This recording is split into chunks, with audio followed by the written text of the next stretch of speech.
ভুতুরে ভোটার এবং এপিকের গরমিল নিয়ে আপনারা জানেন দীর্ঘদিন ধরে অভিযোগ সামনে আসছিল, আর আজ তাই নিয়ে সর্বদল বৈঠক ডেকেছে নির্বাচন কমিশন। বৈঠক হবে মুখ্য নির্বাচনী আধিকারিকের দফতরে। নদিয়ার কালীগঞ্জ বিধানসভা কেন্দ্রে উপনির্বাচনের আগে ফের ভোটার তালিকা সংশোধনের নির্দেশ দিয়েছে নির্বাচন কমিশন। নজিরবিহীন সিদ্ধান্ত নির্বাচন কমিশনের। নদিয়া জেলায় প্রথমবার ভোটার তালিকায় নাম ওঠায় পুনরায় সংশোধনের নির্দেশ নির্বাচন কমিশনের। ভুতুরে ভোটার এবং এপিকের গরমিল নিয়ে অভিযোগের মধ্যেই আজ সর্বদল বৈঠক নির্বাচন কমিশনের। কথা বলবো, আমাদের সঙ্গে রয়েছেন আমাদের প্রতিনিধি রুমা পাল। রুমা, দেখো, মুখ্য নির্বাচনী আধিকারিকের দপ্তরের সর্বদল বৈঠক শুরু হয়েছে এবং বিভিন্ন রাজনৈতিক দলের যারা প্রতিনিধি তারা কিন্তু ভেতরে রয়েছেন এবং অবশ্যই এই বৈঠক শুরু হয়েছে। তবে তার আগে একটা বিষয় জানিয়ে দিই যে যেটা নদিয়ার যে কালীগঞ্জ এলাকা, যেটা বিধানসভা ক্ষেত্র, সেটা ক্ষেত্রে কিন্তু নির্বাচন কমিশন একটা নজিরবিহীন সিদ্ধান্ত নিয়েছে এবং কারণ ওই বিধানসভা কেন্দ্রের ভোটার তালিকা পুনরায় সংশোধনের নির্দেশ দেওয়া হয়েছে। এবং জানিয়ে রাখি, যেহেতু প্রাক্তন বিধায়ক তিনি তৃণমূলের বিধায়ক, তিনি ফেব্রুয়ারি মাসে তার মৃত্যু হয়, সেই জন্য সেই আসন কিন্তু ফাঁকা রয়েছে এবং খুব দ্রুত উপনির্বাচন হতে চলেছে সেই কালীগঞ্জ এলাকায়। তবে এই জন্য জানিয়ে রাখি যে এই 8ই এপ্রিল কিন্তু খসড়া তালিকা প্রকাশ পাবে এবং 5ই মে একদম চূড়ান্ত তালিকা প্রকাশ পাবে এই ভোটার তালিকায়। একদম নজিরবিহীন সিদ্ধান্ত। এমনিতেই কিন্তু ভোটার তালিকার সংশোধন হয়ে থাকে, কিন্তু নদিয়া থেকেই বলে রাখি যে একের পর এক অভিযোগ আসছিল যে সিনিয়র সিটিজেনদের নাম কিন্তু প্রথমবার ভোটার তালিকায় দেখা যাচ্ছে। এটা কেন?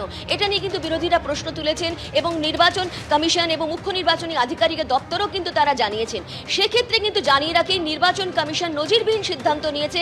ভোটার তালিকা পুনরায় সংশোধন করতে হবে নদিয়ার কালীগঞ্জ বিধানসভা কেন্দ্রের, কারণ যেহেতু দ্রুত উপনির্বাচন হতে চলেছে সেই জন্য ওখানে একদম খসড়া তালিকা প্রকাশ পাবে 8ই এপ্রিল এবং 5ই মে চূড়ান্ত তালিকা প্রকাশ পাবে। তারপরেই কিন্তু আরও একবার উপনির্বাচনের দামামা বেজে যাবে এই রাজ্যে। ধন্যবাদ তোমায় রুমা। জাল এবং নিম্নমানের ওষুধের সন্ধানে কেষ্টপুরে এবার পৌঁছে গিয়েছে রাজ্য ড্রাগ কন্ট্রোলের আধিকারিকরা। এক ডিস্ট্রিবিউটরের স্টোরে তল্লাশি চালানো হচ্ছে। জিলাম করঞ্জাই আমাদের প্রতিনিধি রয়েছেন আমাদের সঙ্গে। জিলাম, এখনো কি তল্লাশি চলছে? একদমই তোমাকে জানাবো যে এই মুহূর্তে ড্রাগ ইন্সপেক্টর যারা তারা আমাদের আশপাশে রয়েছেন তাদের সঙ্গে আমরা কথা বলবো, জানার চেষ্টা করব যে তল্লাশি অভিযান বা তাদের যে যাচাই করার অভিযান সেটা চলছিল, এই মুহূর্তে শেষ হয়েছে। তাদের সঙ্গে আমরা কথা বলবো। আপনারা যে এখানে এসছিলেন, আমরা দেখলাম বেশ কিছু সামগ্রী আপনারা সিল করেছেন। মূলত কি উদ্দেশ্যে এসছিলেন বা কি দেখলেন?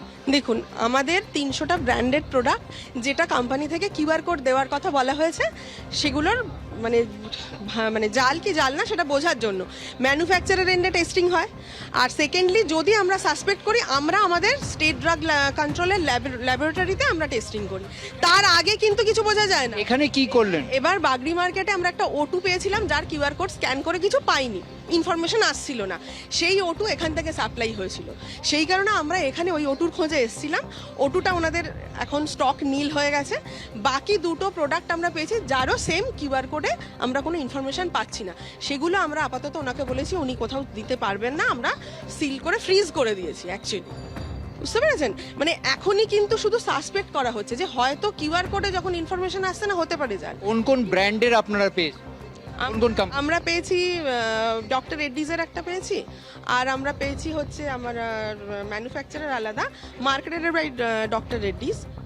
নামি ব্র্যান্ডেরও তারা পেয়েছেন এবং এখানে যেটা আমরা দেখতে পাচ্ছ যে ইতিমধ্যে তারা এসছেন এবং তারা বেরোচ্ছেন এবং তারা এইখানে যে জিনিস ওষুধগুলো দেখেছেন সেইগুলো তারা কিছুটা ফ্রিজ করেছেন এবং ফ্রিজ করে তারা নিয়ে যাচ্ছেন। এবং এই যে ড্রাগ কন্ট্রোলের যে অভিযান চলেছিল, সেই অভিযানটা যে এখানে স্টকে যেখানে চলেছিল, যে হোলসেলারের দোকান, সেখানটা দেখতে পাচ্ছ ইতিমধ্যে সেটা বন্ধ রাখা হয়েছে। তবে প্রায় 4 ঘন্টা ধরে তাদের এই চেকিং প্রক্রিয়া চলে। জিলাম, ধন্যবাদ।